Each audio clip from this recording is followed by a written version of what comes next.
welcome to the HR Morning Show, the number one spot for all things HR. Your regular co-hosts are not here today, but we brought in the big guns. We brought in the good-looking guys, so we will have a very massive female audience, I'm expecting this show. I'm your co-host, Serge Boudreau, joined by the legendary Ron Fish. Ron, how's it going? It's going well. Good to see you, Serge. Good to see you. We were just talking in the green room. I don't think I've known about you for a long time, but I don't think we've ever met in person or been on the air together. So it's a pleasure. You're based in North Carolina, is that correct? That's right, in Charlotte. Yep. What's going on in North Carolina right now? Because yesterday was Memorial Day. So are you hungover? Like what happens during Memorial Day in the US? I was actually, unfortunately, working on some projects at the house, rebuilding my pool deck to be ready for summer. So nothing exciting, but it definitely has made me acutely aware that I am way too old to be doing that kind of work. I need to be hiring somebody or, leveraging my children to do that stuff. Yes, yes. How old are your children? They're all adults, so you're sort of dating me here, Serge. I know that the gray hair gives a little away, but they are 21, 26, and 29 Oh now. yeah, you've got to get them working on that pool because they're probably coming over. If you have a pool and they don't, I'm sure they were over or they come over all the time. So they got to be working on that pool for you. Oh, absolutely. Perfect. Well, we've got a lot to cover today, but for everyone, we're part of the Purple Acorn. So everyone should head over to purpleacornnetwork.com. We've got tons of podcasts, tons of articles, tons of things to read. Really want to thank our marquee sponsor, calendarpa.com. Please go check it out. You can follow us on LinkedIn, YouTube. We're a podcast. So after this show, you'll be on every podcast available out there, podcast network available out there. So everyone should go and download. And we're trying to get to, well, the goal I stated at the start of the year, Ron, was we should hit 20,000 followers on LinkedIn. We're a little far off, but we're very close to 3,000. So if you are not following us on LinkedIn, you definitely should. And you should be subscribing to all our podcasts on Apple Podcasts, Spotify, or wherever you listen to your favorite podcasts. But we've got a fun show, Ron. Should we go right into the headlines? Absolutely. And I was going to ask where you were from, but you said you should check it out. So I immediately knew you were north of the border. So no explanation needed. Yeah, I'm based in the beautiful Calgary, Alberta, really close to Banff and Lake Louise and that area. And it's finally summer here in Canada, so no more snow. It's beautiful weather. I'm quite enjoying it. But I've never been to North Carolina. It's one of the places that I definitely want to go. I've heard it's extremely hot there right now. My hockey team is playing against your hockey team. Well, I guess they're in Raleigh, but close enough, right? It's like 3, 4 hours. And I heard the weather was around 95 Fahrenheit, which is crazy. I'll take it. You're very Yeah, it lucky. was, but we've had a little bit of rain the last couple days, so we've cooled it down a little bit to welcome you down. No, that's perfect. All right, let's head into the headlines.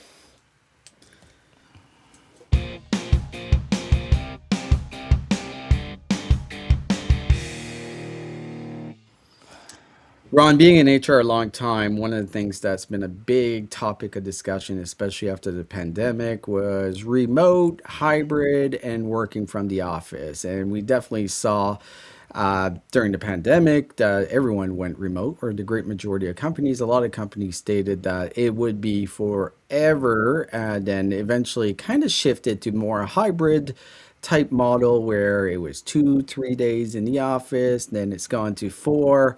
But now it's looking that most companies are going to 5 days in the office.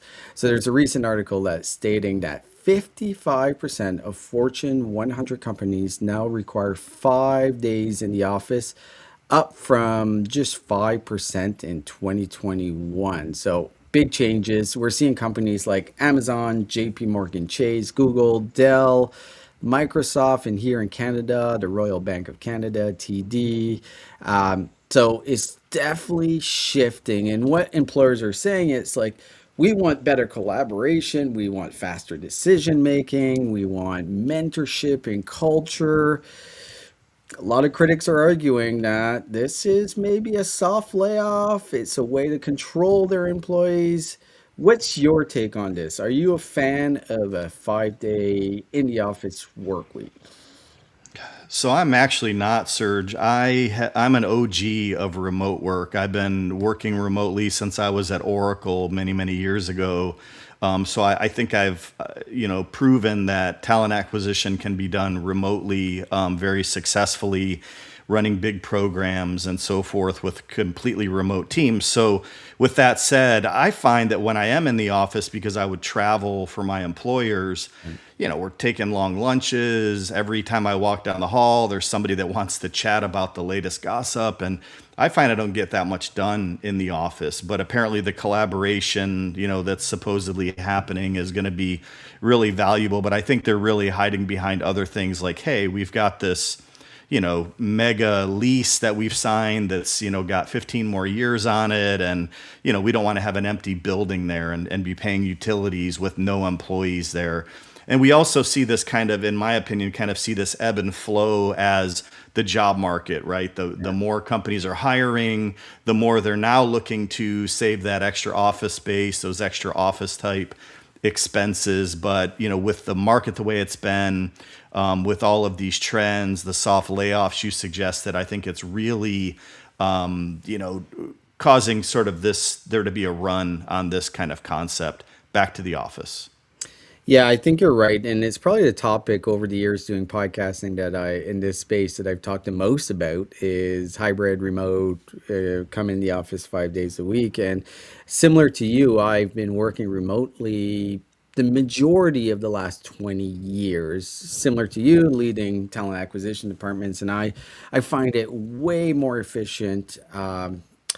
But the market has changed. What's happened in the last couple of years is we've seen the dynamic shift from an employee-led marketplace to an employer-led marketplace, and they really have the control. There's a lot of companies hiring, and there's a lot of not a lot of companies hiring. There's a lot of people looking for jobs, and employers are taking advantage of that as far as having the ability to get their employees to come in the office, which 2, 3 years ago, when you're competing hard for talent, you're trying to figure out a way how to get the best possible talent. In some ways, that meant offering either hybrid or remote work, but that dynamic has shifted completely. And in my opinion, I don't see this shifting for another couple of years as the market shifts again. We'll probably see another resurgence of off like remote or hybrid, but I don't see it in the near future at all. I think this is the norm. We should be expecting to come in the office if you're looking for a role right now.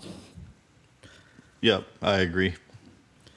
So I guess we won't labor too long on this particular headline because, again, I think it's something that we've talked ad nauseum for a long time, but it is the reality.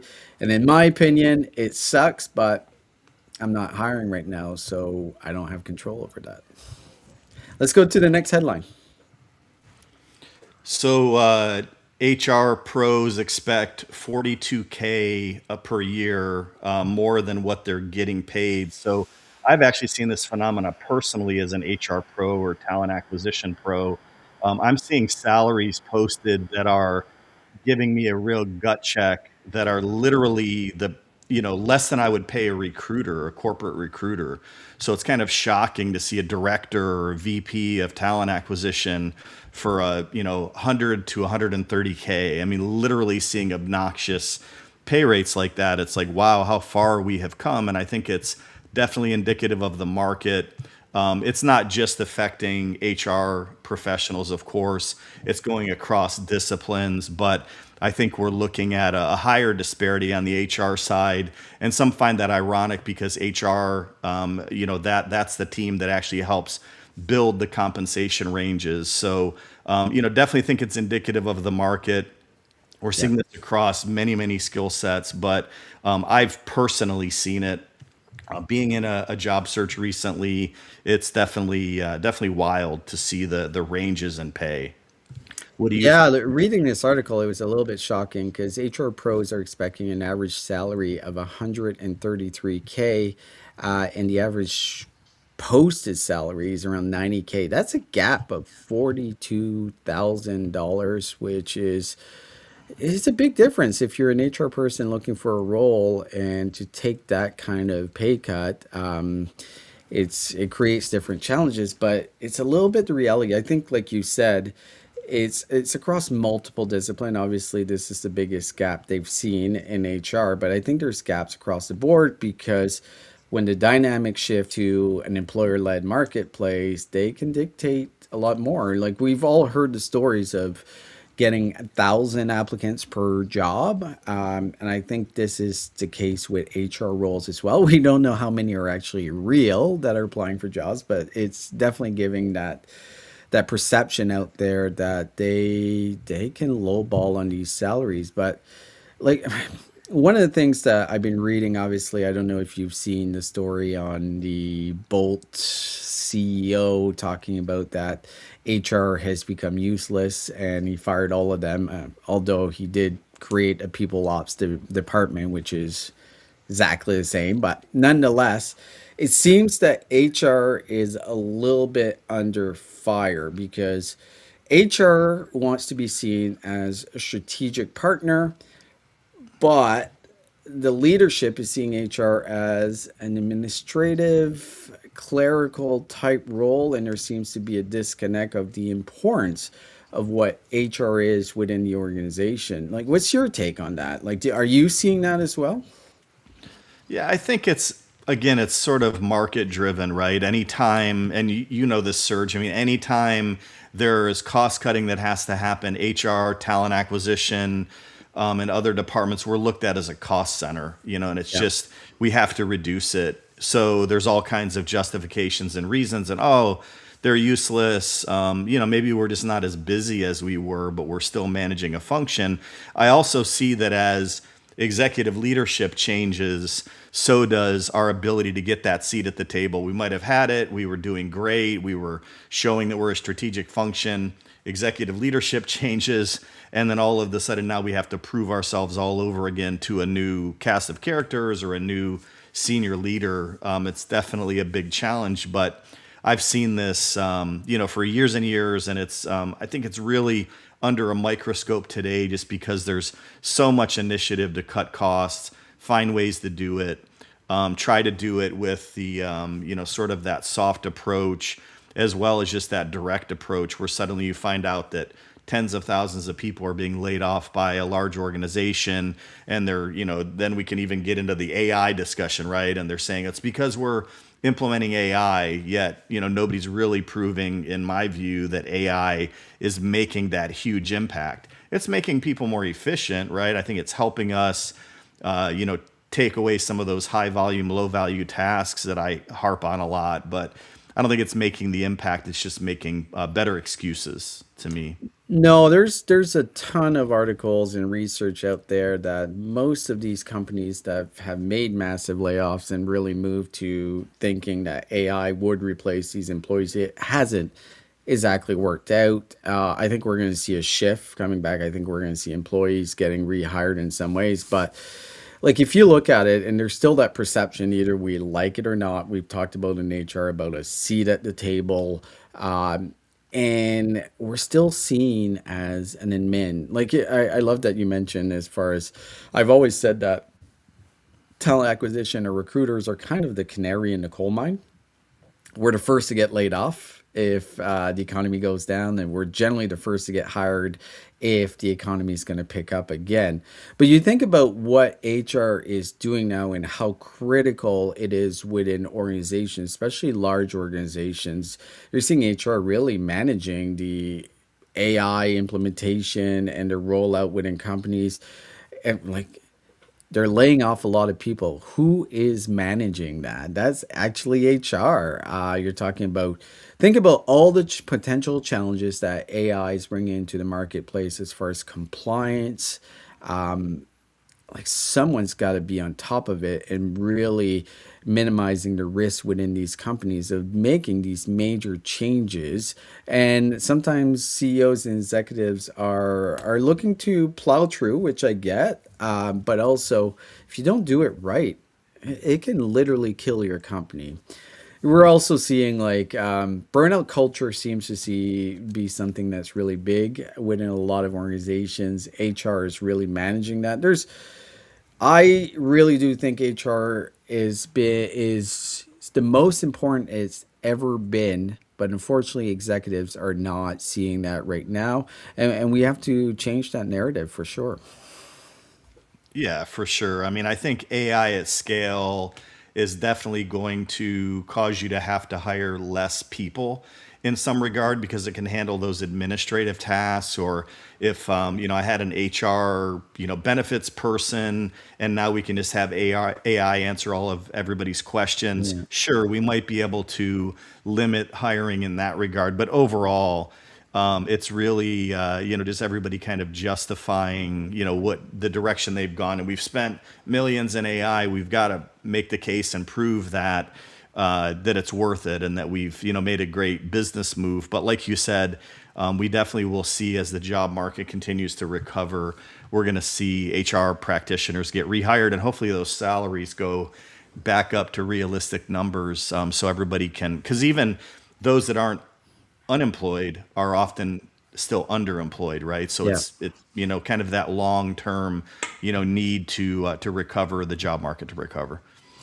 Yeah, the next couple of years, even the next year, is going to be really interesting to see what happens with this because I think a lot of people in the job market overall are feeling underpaid, overworked, and when you're seeing salaries like drop, I'm not saying salaries are being dropped 40K, but the expectations, there is a massive gap. And as we know, the cost of living is gone up crazily. So we're in a position that where people are looking for jobs, getting paid way less. Costs are rising, which is causing some challenges across the board where they can't accept that job that they used to make 140, now they're making 90, and it's having people are making pretty big decisions on what that means for their lifestyle, the impact of what they're doing. But we will see, Ron. It's going to be some interesting times when it comes to HR pay. Yeah, agreed. I think we have a guest that can potentially help us determine this. So let's get to that caller.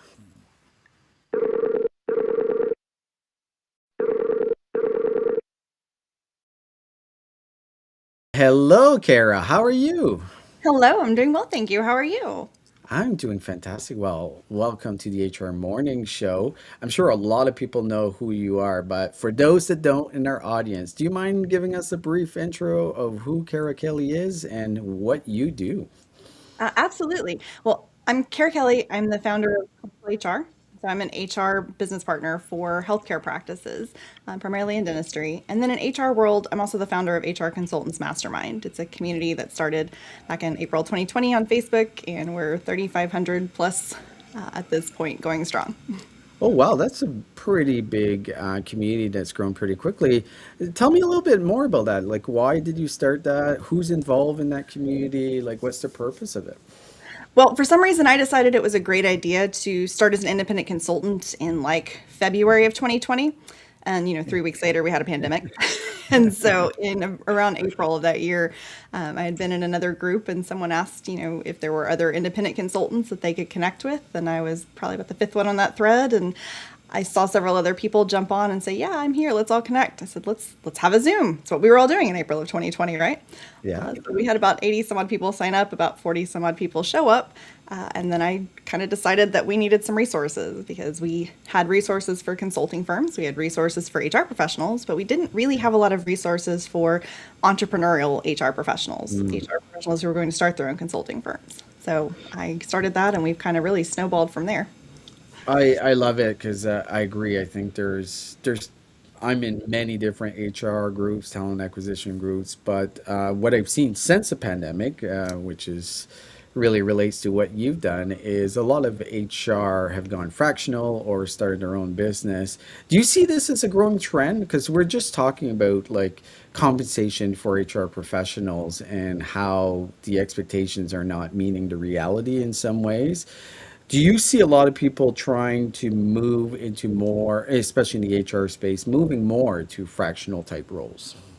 Yes, and I'll also say because of what y'all were also talking about with AI coming in and taking on a lot of the administrative function and helping make that more efficient, I feel like we're going to have more of a need for fractional strategic people who can come in and maybe not be the full, full-time HR position there, but be that person that can provide that advisory based on the data that they're seeing and allow the company to have maybe a different type of HR department. So yes, I see a lot more move toward fractional. Also, kind of building on what y'all were saying as far as HR salary expectations going up, the option for fractional. If you are entrepreneurial and if you are Yeah. able to build that kind of a business, your earning potential is much greater as an independent advisor than it is maybe in-house HR as an HRBP or something like that. Do you see that as a challenge? Because the perception out there, right or wrong, is HR are not as entrepreneurial as a lot of different types of business people. Like, what's your advice for those folks that are in HR, are really good at what they do, but maybe a little bit nervous about going into more fractional entrepreneurial type of position? Because there's definitely a need for it. I completely agree with you. Absolutely. I think HR people are amazing entrepreneurs. They're not always the best at being entrepreneurs. Yeah, I I feel know. like there's a lot of things that we're told in HR we can't look at. We can't look at gender. We can't look at culture background. We can't look at XYZ. But whenever you're trying to build a fractional business, when you're trying to really identify who your client is, those are some of the things that you do have to look at. The demographics and the psychographics and what gets a potential client to a yes. And that's one of the things that I've been able to help a lot of HR consultants with, emerging HR consultants with over the last 6 or so years, because I have a background in business. I started working doing what I do at a financial firm, as well as having my HR expertise. And so I have kind of a broad background when it comes to marketing and business strategy, as well as my actual HR expertise that I use, with my clients. And that is something that I think they struggle with. Yeah, no, very good advice. I'm curious because I work a lot in healthcare, working with companies trying to hire in the healthcare industry in the US, and it's a little bit of a gong show out there, and a lot of people blame the pandemic for the staffing crisis in healthcare and dental. But like I was reading some of your articles, you said the problems were there long before COVID. What do you think leaders have been getting wrong for years? I think a lot of compliance issues honestly came into play. So I do speak and work with a lot of dental practices, both corporate as well as a lot of private practices. And I think that back in the day, they were able to, not able to, they did, whether they should have or not, 1099 the dental hygienist or Yeah. the assistants because they just didn't want to pay benefits. Oh, we'll just make them a 1099. We won't have to pay them. Or, well, okay, we have to make them a W-2, but we'll make them all part-time. We don't have to pay them. And so a lot of that really the pandemic didn't create that problem. It compounded that problem significantly because we did see a shortage. We did see a lot more retiring out than more were coming in, or people just flat out leaving, people moving toward temping. And I know in other areas of healthcare, that's also been something big that's made the wages skyrocket because if a clinical team member isn't treated well, doesn't have a culture that they can really say, oh my gosh, this is the place that I really want to work, and they're not given the benefits of, being part of the team, whether that's actual perks or just, culture perks, then they can go and temp and make more per hour. Like they say, why would I bother to be a full-time team member if there aren't going to be any benefits to it? I'll just go make more temping. And I think that that's something that has really kind of weighed on it as well, which again, wasn't created necessarily by the pandemic, but certainly compounded. Is that a problem? Because like if I look at the industries right now, there's definitely different dynamics when it comes to hiring. There's a lot of white collar roles that thousands of applicants are coming in. It's not a challenge to hire anyone. But then you look at hourly workers, definitely a challenge. But the other one that's pointed is healthcare and dental. I'll I'll blend in healthcare and dental in there. Like, what is the fix though? Like, because do we need to immigrate more people? Do we need to, like, what? How do we get more people hired in healthcare so they can meet the demand that's out there right now? Well, I mean, any other type of business question, the benefits outweigh the risks or outweigh the challenges. Create businesses and practices and healthcare facilities that people actually want to work for. Really put that user experience in play. Be HR and see why did they actually want to come to work. Why are like looking at our job posts, for example, why are they clicking apply? It's one of the things I've been doing a deep dive on lately. You know, I look through some of the healthcare job posts, several hundred at this point, and I'm just like they aren't even speaking to the candidate. If they're a private practice, they are usually great at marketing to patients, but they don't see it that way when they're marketing to team members. They're just like, I have a job, you should want it, here it is. Yeah. And nothing on the job post really says, oh my gosh, this is the place I want to work, in so many of the ones that I'm looking at. So I think like looking at from their perspective and really seeing what are they looking for, and diving into that, and trying to match that to where for them, the candidate, potential employee, the benefits of working with you outweigh whatever they could have as far as temping and not having that community feel as far as a team, not having the perks that come with it, not having the insurance, whatever it is that you can offer that they want. In corporate, we've been talking about that for a really long time. Like, how do you sell your story to potential candidates? And we've seen a big shift. Corporate is doing a better job overall at selling why someone should work there. But you work with a lot of smaller private practice. And what do you think is the disconnect? Why do you think that they're not getting it, that you actually have to sell the reason why someone should work at your practice over this other practice? Like, what data, what stats, or what narrative that we have to show them that this is something you need to do? Private practice, especially in healthcare, is under a lot of pressure when it comes to their debt load. It's a lot more expensive to become a clinician nowadays, whether that's a dentist or a doctor or whatever it is. The debt is significantly more. Plus, the debt for purchasing a practice can be significantly more depending on where you're at. And I feel like they're making a lot of decisions based on fear. You know, they don't have the PE money, they don't have the massive funds that corporate tends to, and so they make a lot more of the fear-based decisions. Some of them, truly can't afford certain things that corporate can. But one of the things I think that there's a disconnect between for both corporate and private, because I've seen amazing corporate practices and I've seen amazing private practices, and I've seen terrible corporate practices and terrible private practices. The disconnect there is what are they selling versus what is actually happening once somebody gets there, because that's the downside to some of the corporate practices that I see that are out there in various areas of healthcare, not just dentistry, that yes, maybe they're getting better at selling their story and getting better at making it appear to be a place you want to work, and then we get in and the reality doesn't actually match what was sold to them. So I really feel there's a big disconnect there of like really looking at what our culture is and really being able to communicate that clearly, transparently, and honestly to a potential candidate, so that once they're there on day 91, past that introductory period that some practices still have, they still feel like this was the job that they actually signed up for. I love that, and I've been talking about that for a long time. As far as, and I call it Instagram versus reality. The pictures you see on Instagram, then you see the stories of, like, it's completely different. So they're selling something that's not real.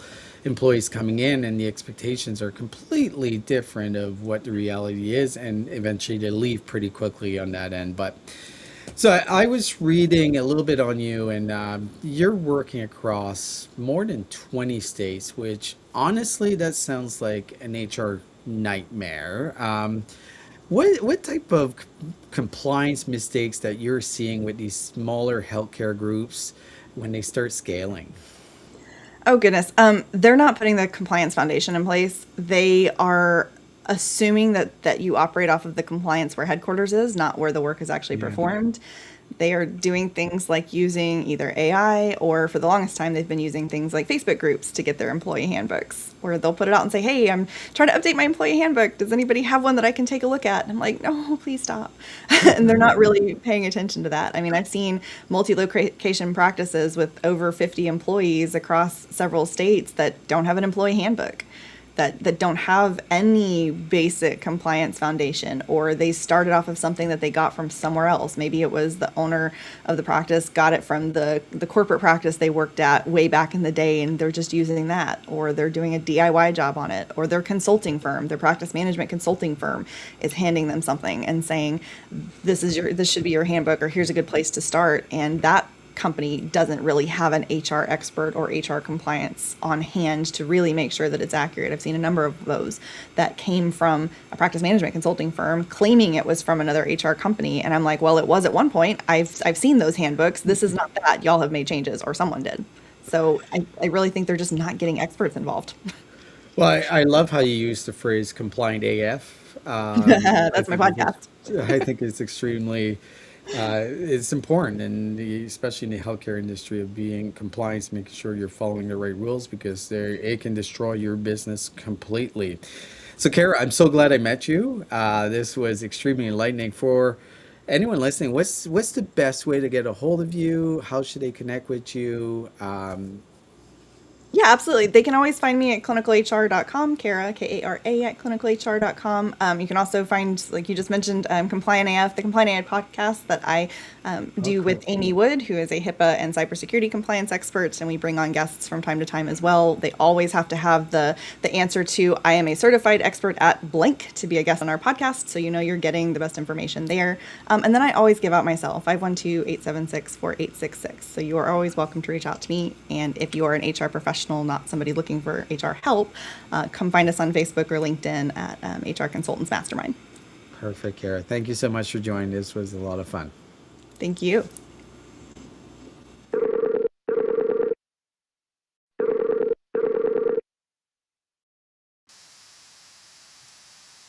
Tiffany, how are you? I'm very well, thank you. How are you? Good. You're joining us all the way from Australia for our US based folks here. So it's pretty late your time. Appreciate you I am making the indeed. time for us. It's morning. It's just past midnight, so we're all good. It's just morning time.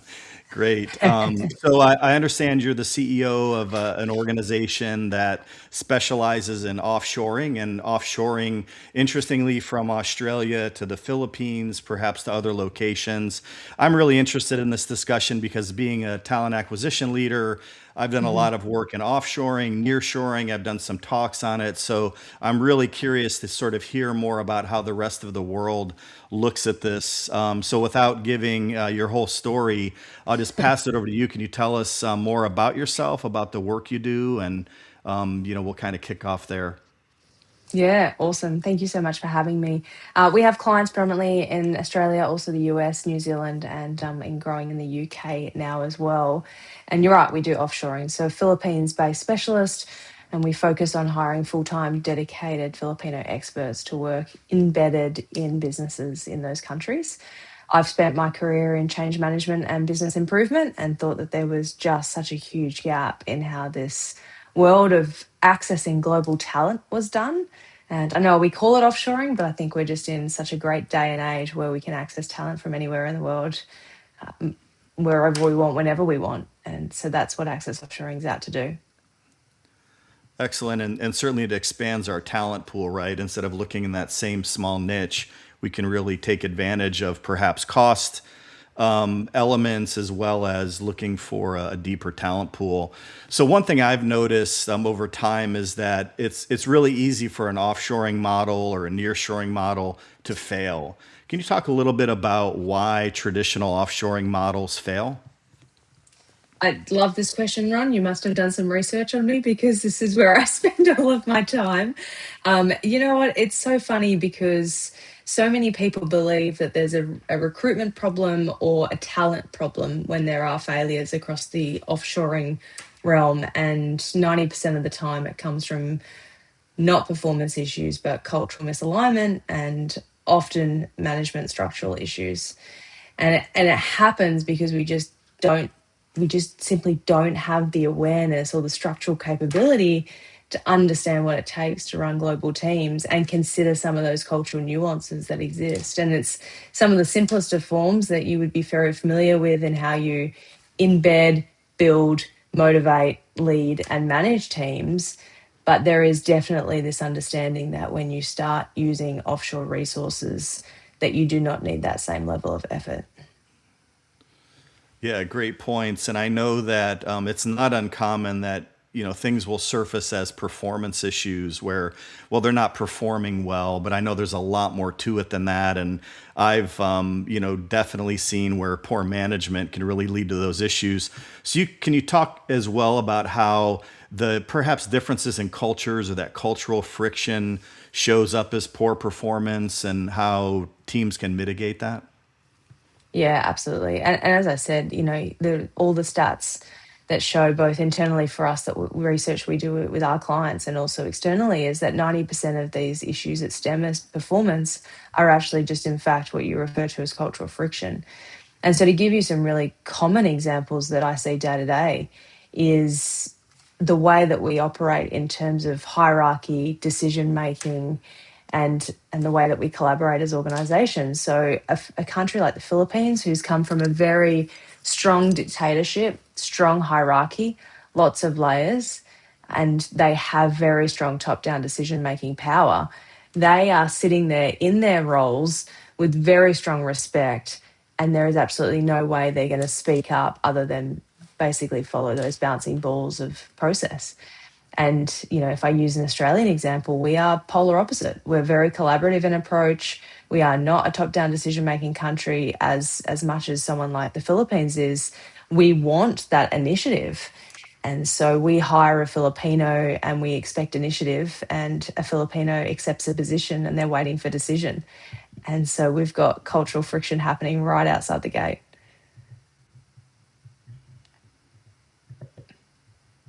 And another... I apologize. That's I okay. think I lost my audio, but let me jump to another question and comment. You can hear me okay? I can perfectly, yes. Awesome. So I've definitely noticed the same sort of thing, whether we're talking about resources that are based in India or other countries where they're Yep. not assertive, as we are in the Mhm. US, where if there's a problem, immediately escalate it, tell your manager, but they're sort of used to just kind of going along and following directions. And Mhm. even when they're given a specific direction, they don't always respond very quickly. And sometimes it takes a very long time to get to a point where they're actually willing to kind of step outside their comfort zone. So it's certainly something where I think managers need to kind of adapt their management style to help drive the behaviors that they're looking for. Can you talk about that aspect of it if we're talking about Yeah. Australian managers or just leaders overall across the world that need to kind of adapt their management style? Maybe what techniques you've used to help instruct hiring leaders or coach them. Yeah, I think it's really interesting. And I think it's twofold. It's really easy to put extra pressure on managers and leaders to say you need to adjust your leadership style. And it gets hard, as a leader myself and having scaled a business something like 1,300% in the last 2.5 years. It is absolutely insane the pressure that comes at you to more effectively manage and lead teams. I think it's twofold. So I think number one, we have to have awareness. We have to understand that different cultures, no matter where they're located, interestingly, even those that have come from other countries and are living in the same country as you, working, right next door to you in the office next to you, there are cultural differences, cultural norms, and behaviors that come as a result of background. And so we firstly need to be aware of what some of those things are. Filipinos versus Americans, for example, are very high context in culture, whereas Americans will give less instructions typically. The way an American or an Australian may give or may build trust is very much tactical and task focused. Filipinos and a lot of those Asian cultures build trust through relationship. And so we start Australian meetings straight to the chase, very much an Aussie way of doing things. We don't have time for small talk. And we're expecting that when task is complete, we are going to build trust with that person and a relationship will form where you've just got a Filipino sitting there going, can you just ask me how my day is? Because all I want to do is start building a relationship, because when I trust you, then I will actually do my job to 110% of my ability. So it's really interesting. There's some really small tweaks you can make to the way that you communicate that completely changes the dynamic when you're working with multicultural teams. So I think the first thing is awareness, but I think that awareness also has to happen from the employee side. We do so much training, and we do compulsory cultural training as part of our onboarding for candidates in the Philippines. And we are the only one that I'm aware of that does that sort of training to say, hey, as you walk into your Australian or your American business and leaders, you're going to expect some differences. There's going to be a few things that you're not used to. And if they ask you a question, they're not expecting what they want to hear answer, they're expecting the truth. And this is how you combat it. And so we give them a lot of tools and tactics as to how they may speak up. For example, something as simple as if I've given a task and there's simply not enough information because I'm a low context individual from a low context culture, they'll have the confidence to say, hey, Tiff, can I have a bit more context, please? And something as simple as that they're going to be open and feel psychological safety, which you brought up, enough to say, hey, that's the question I can ask that is not going to ruin my reputation or potentially lose me my job. So I think that awareness, I think creating very small, easy to implement and execute tips. I've been building my APOS methodology, which is the Philippines operating system, for the last 5 or 6 years. And this is all we do. Like, what are just small tips that you can change? Like, use video instead of text or emails because you're going to provide more context. Ask them how they are at the start of their meeting. If you've got people that have come into country, have a basketball afternoon so that you build some relationship. So I think it takes two to tango and get this relationship right. But if you can make some of those tweaks, it really starts to change the game. Yeah, I love that concept. I've definitely had recruiters and other geos outside the US that get a little tidbit of information and they go running at 100 miles an hour in a direction, but they don't Yeah. actually have enough information to be productive. And then them learning that, it's okay to push back and to say, I need more information. In fact, we're going to probably save everybody a lot of time, and we're going to look a lot smarter to hiring managers. We're not going to look like we're just going off without any information. So love that concept, how you're opening up communication. So I understand that one of your core leadership concepts is balancing strict discipline and methodology with deep empathy, and also driving an inclusive culture. And that's kind of an ultimate formula for sustainable growth. I'm sure you're a little passionate on that topic. Can you tell us more about that? Do you know what? I think when you're given an opportunity to lead, manage, create change, and create an impact, you have an obligation to do that well and to do that with other people in mind. And so I think gone are the days where it's just all about profit. It's actually about, are we making an impact? And everyone's here to make money, right? There's no doubt about that. But how can we do it in a way that everyone is benefiting? And one of the things that we do internally is every single person in our organization sits with their direct leaders and talks about their personal, professional, and financial goals, because I know that managers that are more connected to their teams just build better organizations. And so it comes down to, how do I know what drives and motivates our team? I need to know deeply what empowers them, what motivates them, what drives them. And I think by doing that, you're creating a different level of empathy, if we want to call it that. But we're creating an organization where we are emotionally intelligent, where we are creating an environment of trust and safety, and everyone is striving for what they want to achieve. And that's a cool place to be. I agree. And I love that concept. I love that as a leadership principle.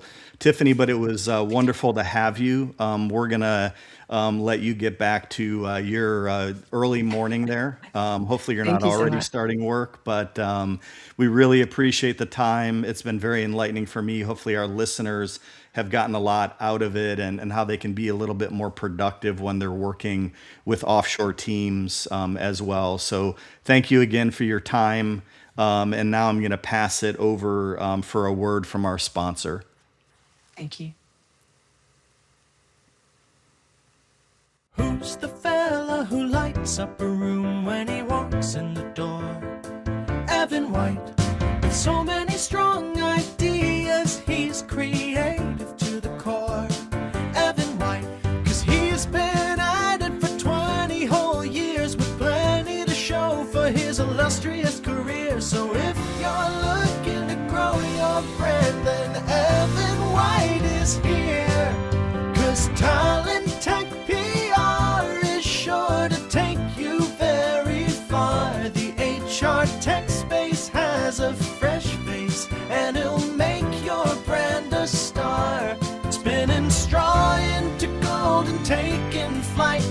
soaring through the sky at incredible heights with talent, tech, PR from Evan White.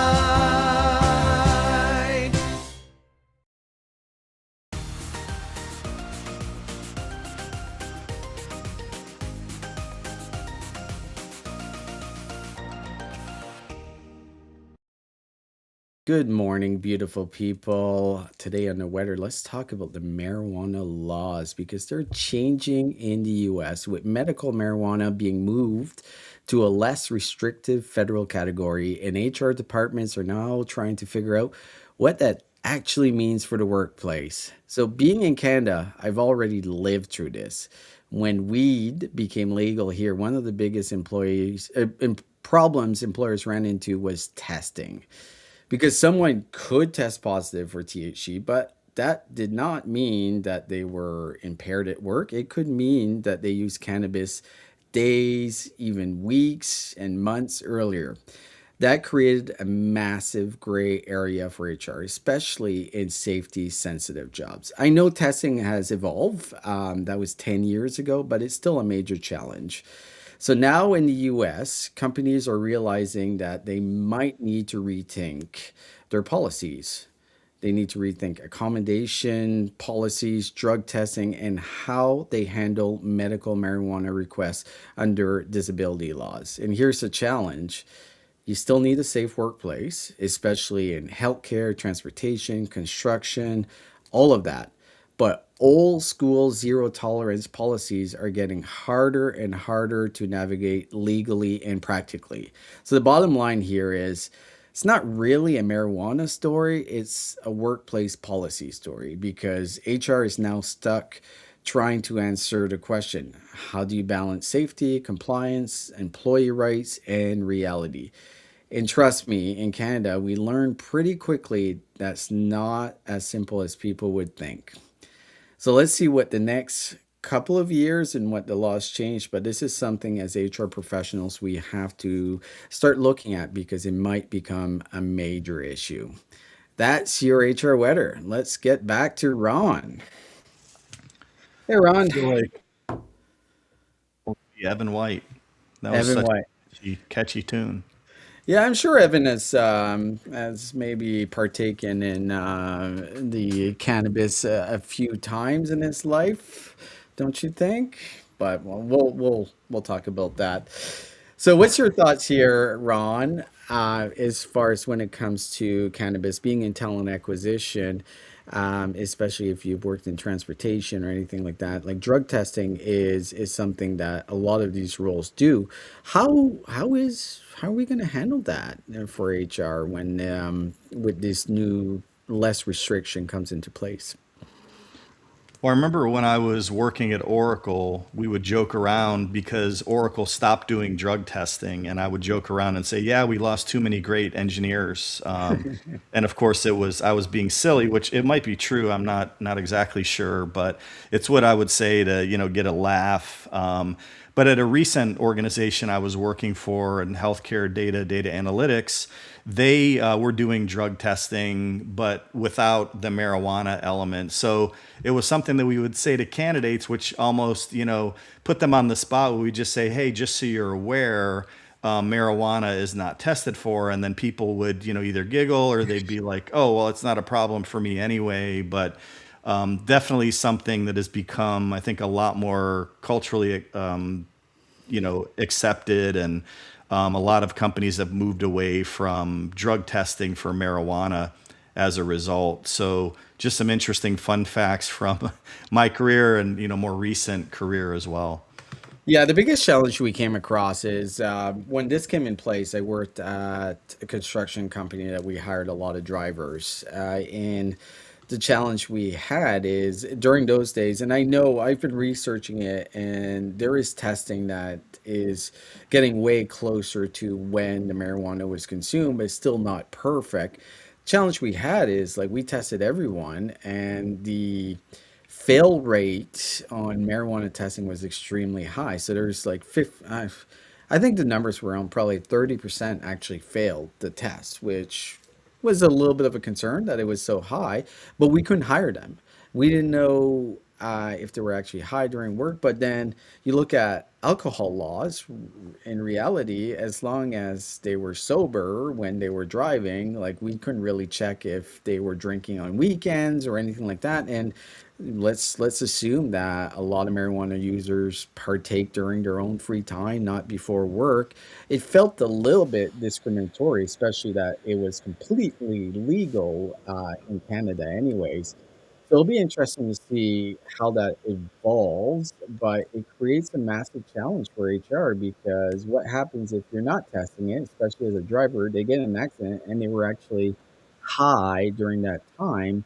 How do you determine if they were high, like if they smoked a week before, a couple of days before? So we'll see how that evolves, but it's definitely something that we have to start thinking about right now.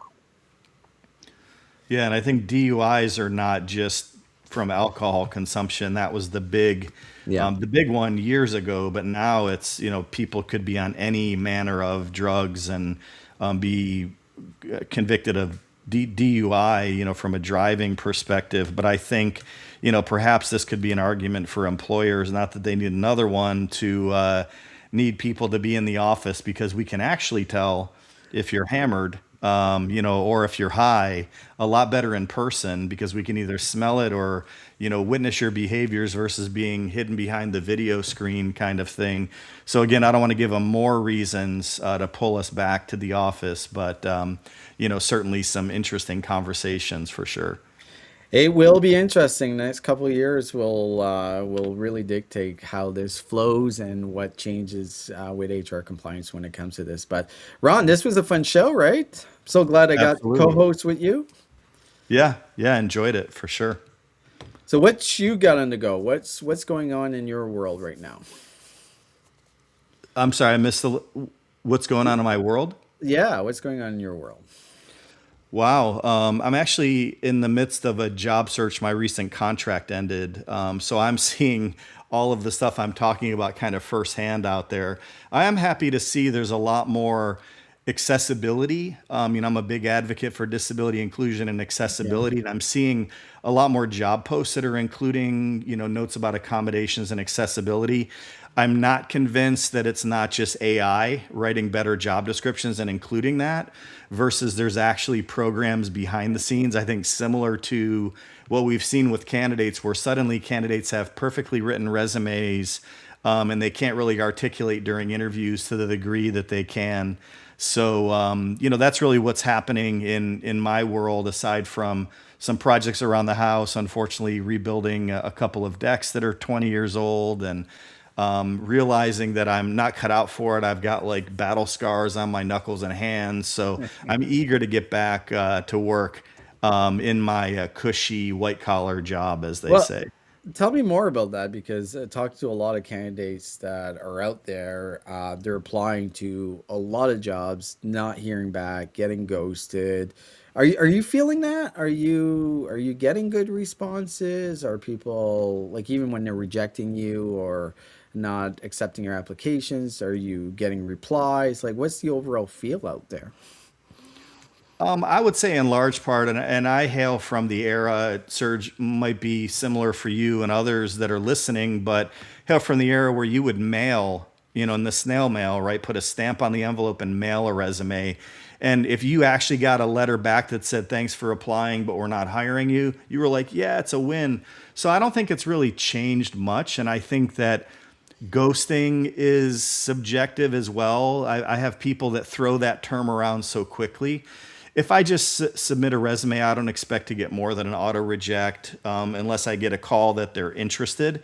I do resent if I have interviewed through several stages of interviews and I get an Yeah. auto reject email. To me, that's a leadership issue. So Yeah. you could take me off in a tangent here where I think candidate experience is trainable, and I think recruiters are not always good at it. Recruiters don't like to give bad news always, No. and we have different personalities, like we were talking about with Tiffany.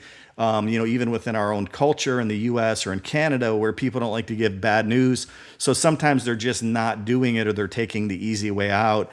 And I think that's a leadership problem. I think talent acquisition leaders need to enforce, certain levels of follow up, right? If somebody's investing a lot of time in your process and your program, they need to absolutely get some more meaningful feedback, as much as possible. At least some meaningful communication. Don't send me your auto reject email from Greenhouse or Workday or whatever ATS you have. Send me an email that you wrote that says, "Hey, enjoyed the interaction.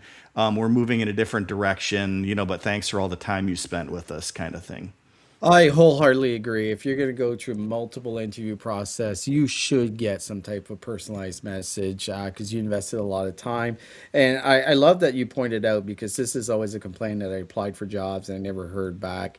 Like yeah, candidates have to face the reality that companies are dealing with thousands of applications in some cases, hundreds and thousands not everyone's going to get a reply. I know there's the auto reply functions in most ATS, but you got to think there's a lot of companies that don't have the dedicated HR department. So don't be offended. Keep going, I guess is the message there. So fun show, Ron. Really, we need to thank our audience. First of all, thank you for watching. We've been doing these shows for almost 2 years now. I think we're getting almost to the 2 year point. And it wouldn't be if we didn't have people tuning in, giving us feedback. So we really appreciate that. We want to thank our sponsors, Talent Tech PR, which has been a fantastic sponsor. And if you are in the HR tech industry and you're looking for someone to help grow your business, Talent Tech PR is the company. If you're looking to really stand out in a very noisy environment, I work in the HR tech space right now. It's extremely noisy and you need to break through. Check out Talent Tech PR. Our man, Evan White, is the man. He is top of the game when it comes to this. We also want to thank calendarpa.com. I know scheduling is one of the hardest things out there, and I know there's a bunch of companies that do it, a bunch of companies that do it really badly. Calendar PA, which I use personally, is fantastic. So definitely check those out. And for the audience, like follow us on LinkedIn. Like I made a promise to a lot of folks that we would hit 20,000 this year. It's not looking good. I hate breaking promise. So please go follow us on LinkedIn. If you want to know more about purpleacorn.com, we have a tons of podcasts in this space that talk about the problems that you're dealing with on a regular basis. So check us out at purpleacornnetwork.com. And as always, you can find our podcast on Spotify, Apple Podcasts, or anywhere else you find your pods. This was another fun show, Ron. I hope I get the opportunity to host with you again, and I look forward to meeting you eventually face to face, but it's been a pleasure. Absolutely. And with your great looks and my great hair, I think that we're going to be well on our way to 20K. So let's do it. 2026, 20K. I love it. I love it. All right. Thank you, audience. Have a great Tuesday. Thanks all.